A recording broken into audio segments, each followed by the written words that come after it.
All right, here we go. Let me know if you had anything in particular you wanted to cover today.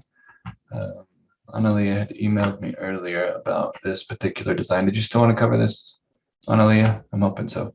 The question that she had was, how do we get this image that's over here on the right to fill in correctly? And then these are some attempts over here on the left as to how to get that to work on her end. I think what I'll do is I'll start with this one over here. So this is for monument work. This is for a headstone. Then the one thing that we need to realize is that, if we're going to be sandblasting this, each of these different sections are running into each other. Okay, so there's no dividing line, so that's possible. You can sandblast that, but there's really not, unless you're pulling each one of these out individually and, sandblasting them at different depths or with different sand or whatever the case may be, you're going to be able to not tell any difference between any of these because there's no definition between those lines. And so what we really need to do is we need to decide on whether or not lines need to be created. So for instance, like this, okay. Oops, grab the virtual segment, delete here. So there should be a gap between this and that if we really wanted it to work correctly. And this gap is actually pretty small. Let's see how big that gap is. I'm just going to go from here to here perpendicularly. And if I go to the properties Docker, so over here somewhere, properties, I click on the curve, it'll tell me how big that is. It's 0.05 inches, which technically is sandblastable, but most people prefer to not go less than maybe 0.06, 0.065, somewhere in there. So 0.05 is pretty thin when it comes to sandblast lines. So you've got choices as to what you want to do to get those thicker. But because that is the length of that, excuse me, because that's the length of 0.05, then what we might want to do is, if we are going to give gaps here, and I'll measure this too. So again, that one's 0.053. So pretty close, right? And so what we'd want to do is first, let's ungroup everything. Okay, so that we've got individual pieces, and each of these is broken up into individual lines. So the first thing that I would probably do is I'm going to get rid of these ones over here. I would see if I could close in any of those pieces that I can to get them to be closed as much as possible. The easiest way to do that using the virtual segment delete is I can hold shift and drag a box around this. Before I do that though, I want to see how many shapes we've got here, how many objects, sorry. So we've got 532 objects.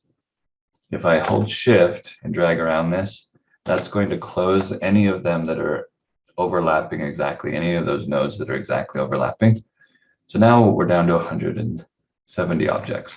So that has closed some stuff in. If I undo and redo, you'll notice, so I'm just going to keep undoing and redoing. You'll notice how these end up closing in on each other.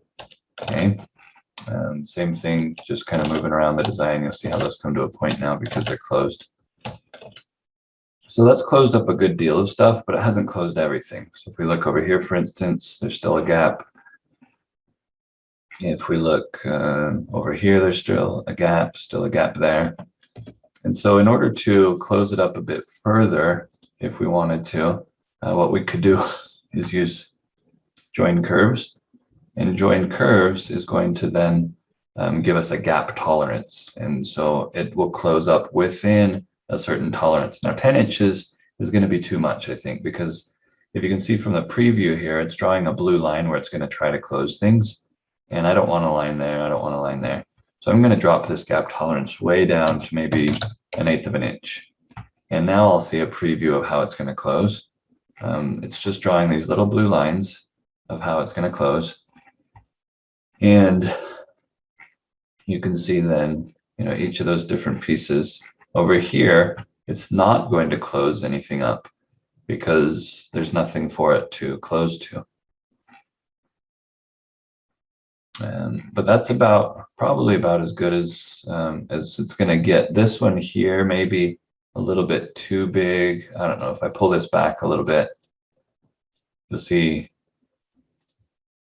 So that's when it starts to close that, but that's actually fine. I mean, we'll just pull that back, so that's fine. Or we can change the way it's closing to a Bezier curve instead of extending, because that's really what's happening, is it's extending these lines until they match up with each other. So if we change to a curve, then it's just going to curve instead. So maybe we'll just stick it 1/8 of an inch and have it go that way. And, well, that one's not closing up there though. Let's see what happens if we make it bigger. Wonder why that one's not closing. And these ones are closing a little weird. So I don't know. Let's pull that down. We'll figure out what's going on with that one right there once we get this closed up. So the blue line's just giving us a preview of how it's going to look. Okay, and if we hit apply, then it will go ahead and close that up for us. And it did end up closing it, so I don't know if the preview was off, but it did close it, so we're good there. Now, another thing I noticed is that there's a lot more nodes in here than there needs to be. Usually that's because you're coming from a different program, just the file type that you're doing. There's also kind of something wacky here, so I'd probably get rid of those nodes and I hit 1 on the keyboard, which is the same on my workspace as converting to line. That way it's going to smooth that one out. And because there's one messed up on this side, I'm going to look at the same on this side because it should be the same, right? So I'll just delete these nodes and hit 1. I'm just double clicking to delete those. Okay, so we're pretty good as far as things being closed. So what I'd then do, more than likely, is I would grab everything and I'd combine it together. The reason I'm combining it is because then I can double click to select all those nodes and it'll show us, I thought it would show us, there we go, 753 nodes, 7,532 nodes. So if I select all those nodes, I just hit Control-A to do that. Then I can hit Reduce Nodes, and that's going to go and reduce those nodes as much as it can without really changing the look of the design.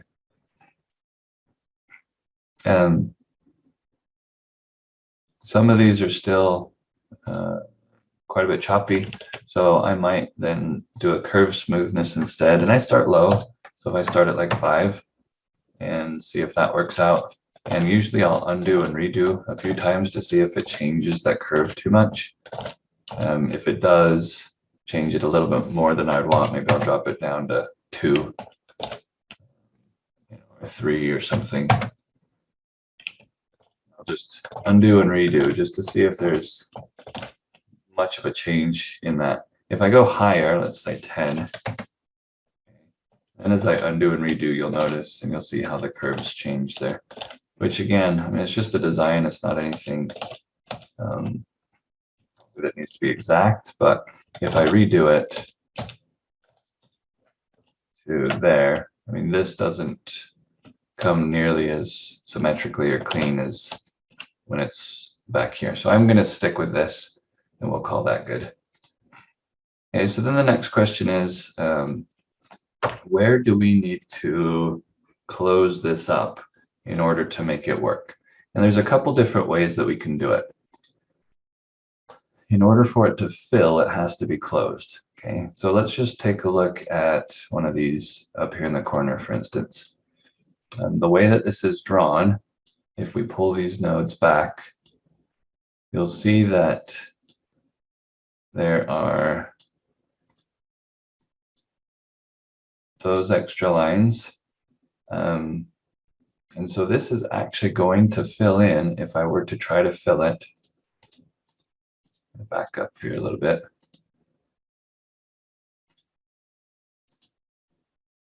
Break this apart. And this technically should fill in because it's closed. Okay, so if we fill this, that's going to work. But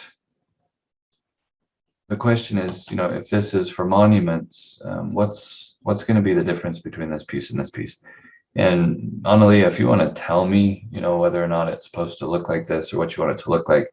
But most of the time with monuments, you're going to have a hard line or a V line in between these. And so these lines themselves are normally going to have a thickness. And if we went with the same number that we had before, 0.053 inches, and we can do that, we can go up to object and convert that outline to an object. And then we can take this object that we created. I should have just brought it out here a little way. So we could take that, shift select this, and trim it. Oops. Looks like I grabbed this extra line. I don't know why there's an extra line, but we don't really need that one. So I'm going to take this, shift select this, and trim that. And what that'll do is it will trim, give us then a gap between those. And that's really what's needed in order for this to be fillable, or to be sandblastable, I should say, is that we should have a gap. Normally then there's also going to be an outline on this, unless you're skin tracing or, you know, just blowing into the polish. So it depends on how you're doing it. If we did want an outline, we could either contour and just set that outline width to 0.053, something like that, and that will give us a contoured outline. And then we will just break that contour apart. In order to clean this up, we could just double click on these to get that cleaned up. We could even delete them, grab the both of those and just do an extend, and that way they'll join right there in the middle. Okay, so that's an option, and I'm right clicking to get rid of that outline, and this would probably be 10% frosted, and this behind it would end up being polished, if that's the way we go about it. I wouldn't do the one on the right because I've already got it done on the left. This is a symmetrical design, so I'm only going to do half of it, and then I would you know, split it and fix the other half as well. I don't see any reason for doing both sides, because then you run the risk of not doing things exactly the same and not being symmetrical. So the next thing that I would do is I'd decide on here how I want this to work. If I want to drop this, you know, down, and I could easily do that if I just grab these. I can change my node or my nudge to 0.053. That way when I grab these, I can nudge down once. And then this line here, if I were to just continue that on, so I'll just draw a line straight across. And I'm not connecting it to that one, because if I were to connect it to that, it wouldn't be parallel with this line anymore. And so what I'm doing is I'm just extending beyond that, and then I'll pull this one down a little to go beyond that one as well. And then I can just trim those up with the virtual segment delete. And if I want to make sure they're closed, I hold shift, drag a box around it, and then that's going to be a closed curve right there. So this one here we had done, I don't even know that I measured it. That's 0.125, so that's a little bit too big. So what we'll do instead is we're just going to take this and drag it back up to where it was before, and then we'll hit the nudge to bring it down. And that way it's going to give us a gap, the same distance gap there. Not quite sure why there's a line in between these, but I'd probably just virtual segment delete to get rid of that one. And then we've got to decide what we're going to do here, whether we're going to do gaps as well. So this line is all by itself. It's separated from the rest. So we could do the same thing that we did before, where we just applied a line thickness. And then we used that, and I use keyboard shortcuts most often. Control-Shift-Q will be the keyboard shortcut for that. And then we'll just use Control-Shift-Q or that to trim. And that should then, maybe not, maybe it's not going to trim because it's not closed somewhere. That does make a difference. So, yeah, so another thing that we can do instead of trim, instead of using trim to do that, is just virtual segment delete. So we'll just virtual segment delete that, virtual segment delete this one. And then again, holding shift, dragging around that. Same thing if we want to, if we're going to do something down here, I might just make this box 0.053 inches, align it to the top here, and then I'll just go ahead and virtual segment delete all the way across. That's pretty easy. And then we don't need this one anymore because there's already a top line, so I just double click that to get rid of that one, and I don't know why there's that one, so we'll get rid of that too.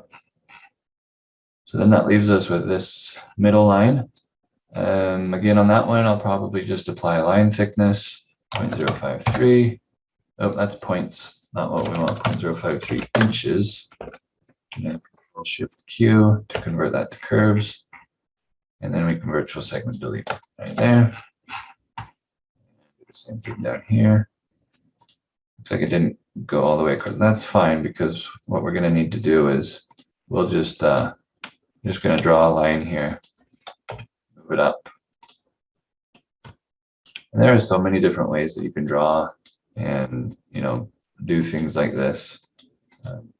So the way that I'm doing it may not necessarily be the way that you or anybody else would want to do it, but these are different ways of accomplishing the task. So same thing, 0.053 inches, Control Shift Q. Virtual segment delete, and I don't have to join those right now because I can just join them all at the end. So got that. And this one, I mean, that's not gonna sandblast, it's so small, so I might just pull this back. The easiest way to do that is to extend that across and then virtual segment delete that. Okay. And so then one more. We're just going to, I'll just take this and I'll just move it down one.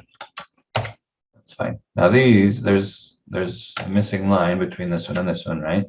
If we grab them both and make this gap tolerance larger, then it's going to be able to close that in. All right. So I think that is pretty much everything that we would need to change in order to make this work out. So now that I've done it on the left side, I'll do the same thing on the right. And in order to do that, I'll just take a box like this. I'll probably group this all together just to make sure that it works correctly. And I will snap this to the middle here. We had smoothed things out, so it might not be quite exact. Let's just get it. There's a node right there, I think. So let's snap it right to that node. Okay, so if we snap to that, what we can do is shift select this and trim it. And that's going to delete half of it. Okay. And then we can grab this half, and grabbing from the side, if we move over this way, holding control while we do it, it'll give us the exact same. And then we'll right click while we do that. And when we let go of the left click and then let go of control, it's going to place it exactly where it needs to be placed. The only thing is that it's, now we've got these lines here, so I'm just going to hold shift and select that, and then we'll weld them together. That didn't quite work. Need to ungroup it first, sorry. Forgot it was grouped. Let's do this. Let's ungroup this, combine it together first, then we'll move it over, shift select, and weld. And welding will then get rid of that middle line that we don't need anymore. Okay, so now we've got this all done up, and I'm going to break it apart so that I can actually get to these pieces without the corner pieces. So I'm going to hold shift while I select these and hold shift while I deselect these. And I got to reselect this stuff. Sit over here. All right, so now I've just selected all this stuff and not those corners. The reason I did that is because this one we'd applied an outline to. or a contour. So we're just going to do the same thing. I'm going to contour this and break that contour apart. Let's see if that is what we expected to happen.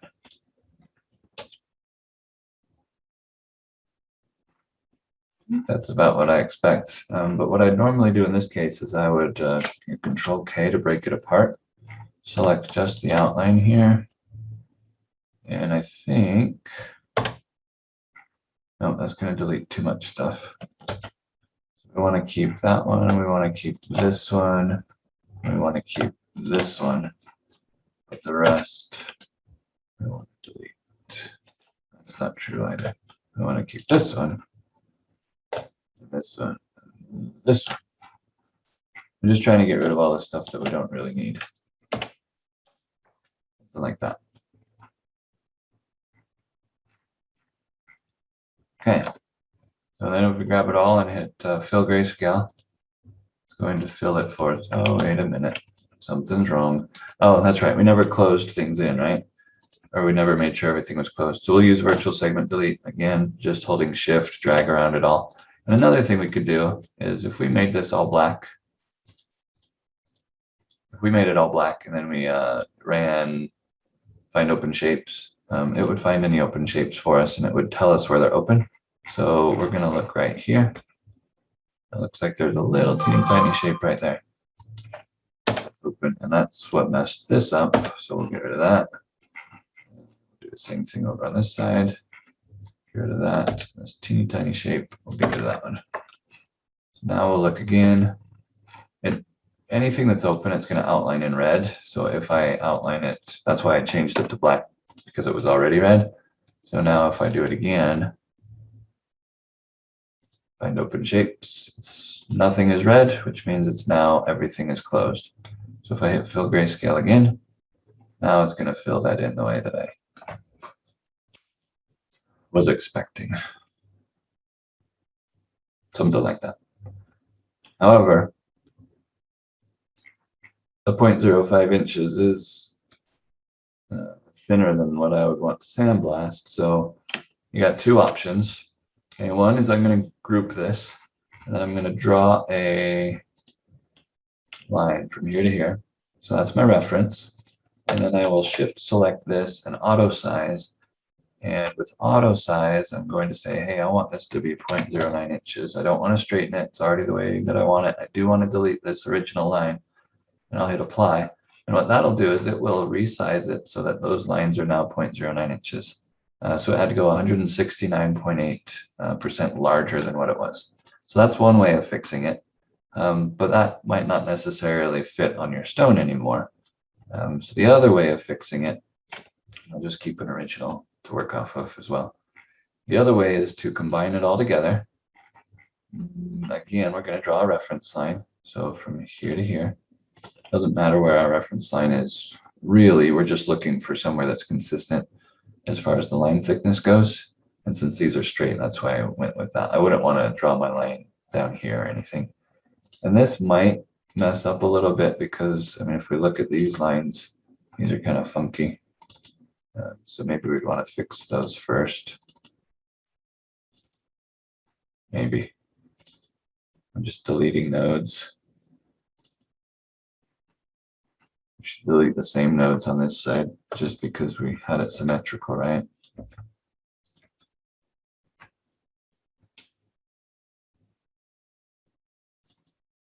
Okay, so if we grab our reference line, shift select this, and then hit blastable.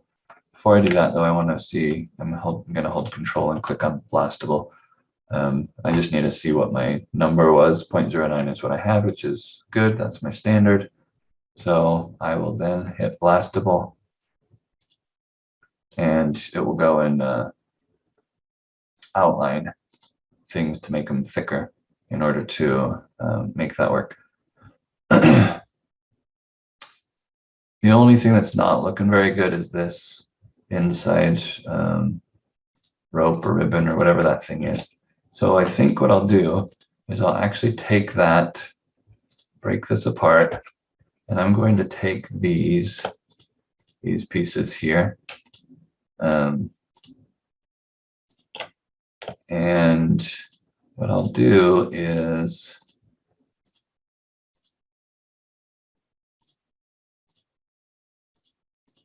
one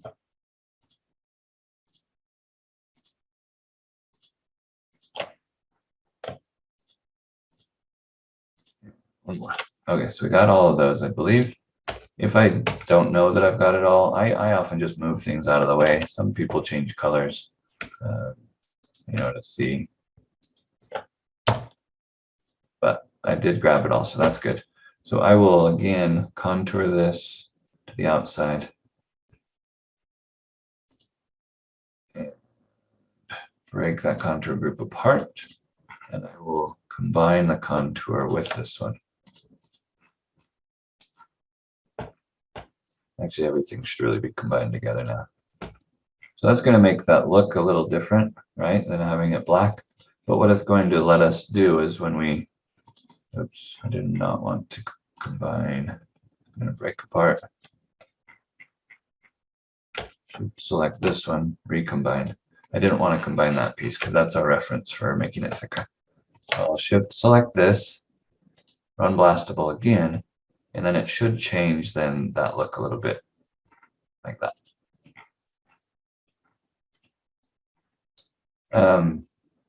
I might keep that, or I might just come in and delete these. You can virtual segment delete these if you want. That's fairly quick to go about it that way. Another option is to just break it apart, and then you can select all these with the pick tool, and then you just recombine it after you've broken it apart. So there's different ways. I think it's probably faster just to use virtual segment delete though. So I will grab virtual segment delete and come in here because it's just going to delete all of these. And I think this is going to look a little bit nicer than having it all black. It just didn't seem to match. I didn't think it matched very well. But I guess that's all in the eye of the beholder, whether or not you like that look as opposed to the other one.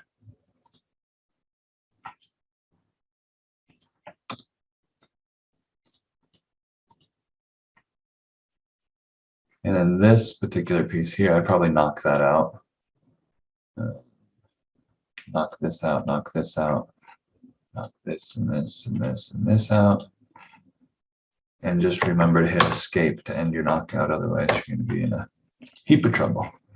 This inside portion here, I'm going to want to pull this one out. So I will extract that subpath. And then that subpath, I'm going to combine with this one. That way it's going to be frosted.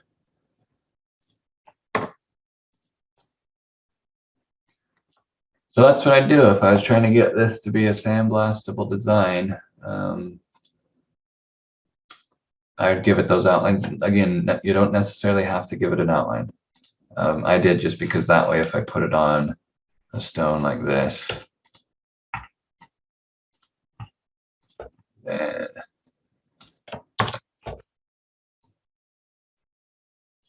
see, this is what I was saying, that this might not fit on your stone anymore. It's pretty big, right?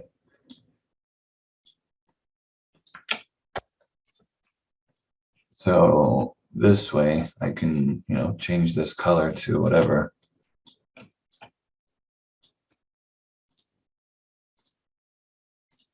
And that's what it's going to look like.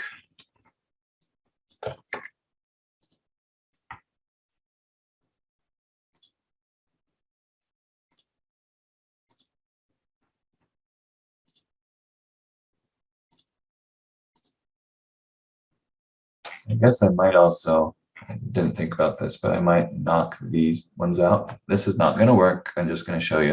If I click on these, it's not working. What's going on? It's not working. So I'm going to hit escape to end that and go back to grayscale. So knockout is only going to work in grayscale mode.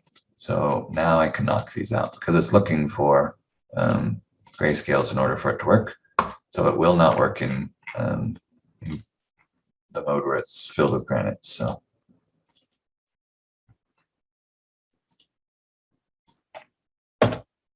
and I might just take these and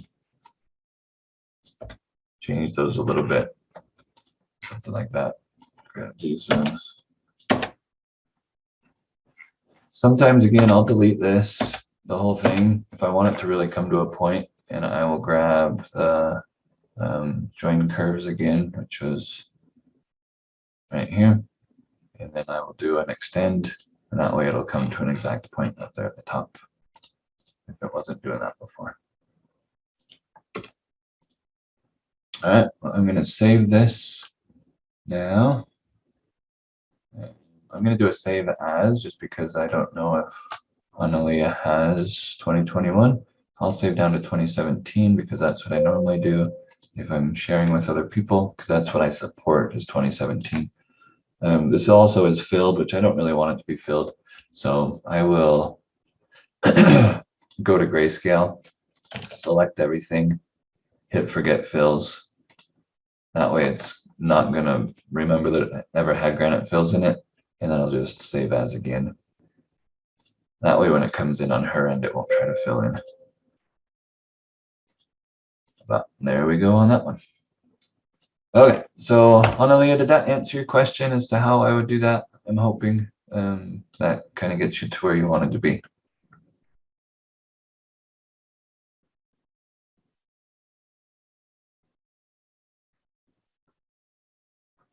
And since I did it, I'll just send it to you so you don't even have to mess with it. Although, I mean, if I were being picky, because of the way that we had done things before, this is probably not where it's supposed to be. So I might drop a guideline and pull this that way so that it matches up. Do the same thing over on this side. Just grab these and pull them this way until they hit that guideline. And it's only going to snap to that if snap to guidelines is checked. So you need to make sure that's checked. But that way that's just being picky for keeping those lines the way that they should be. And again, I don't really like the look of these very much, so I might delete those and start over, or I don't know what I just don't like the way that those are, so I'd probably mess with those too, but for the sake of time, we won't do that today. So we'll save that again.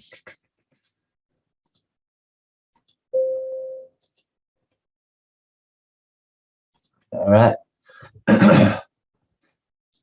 Anything else from you as to what you would like to see? I had another question from another user here that was working on this design and had some issues with it. I'm going to look really quick and see.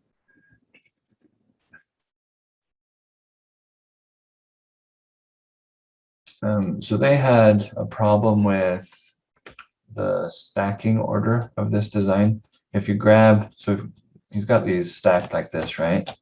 And if you were to grab just the rows,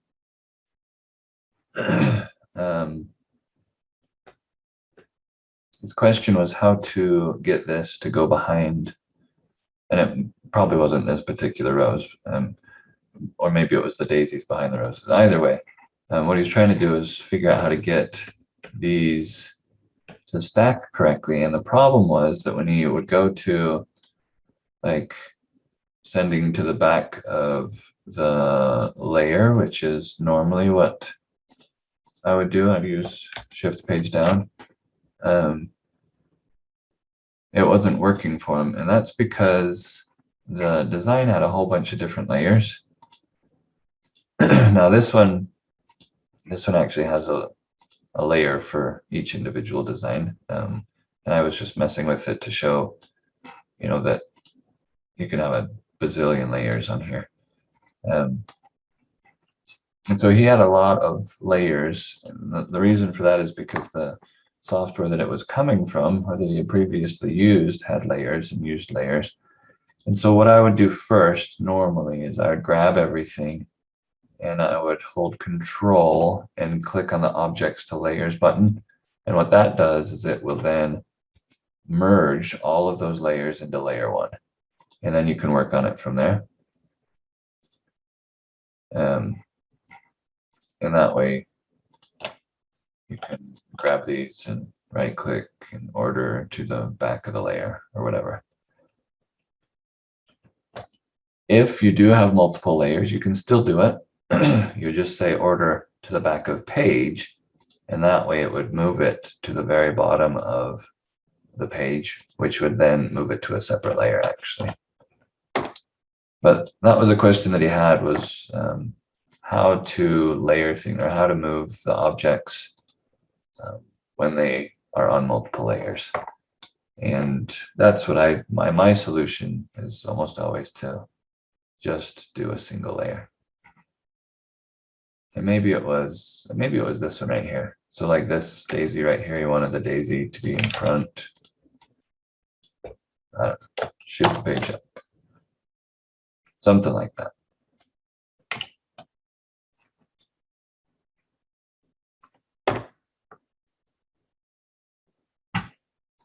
Analia, you have a good weekend. It's good to see you. I think we're going to end it anyway. This was pretty much, those are the two things that people had questions on this week. So I think we'll go ahead and end it, unless Derek, if you had something in particular you wanted to cover, I think we'll end it there.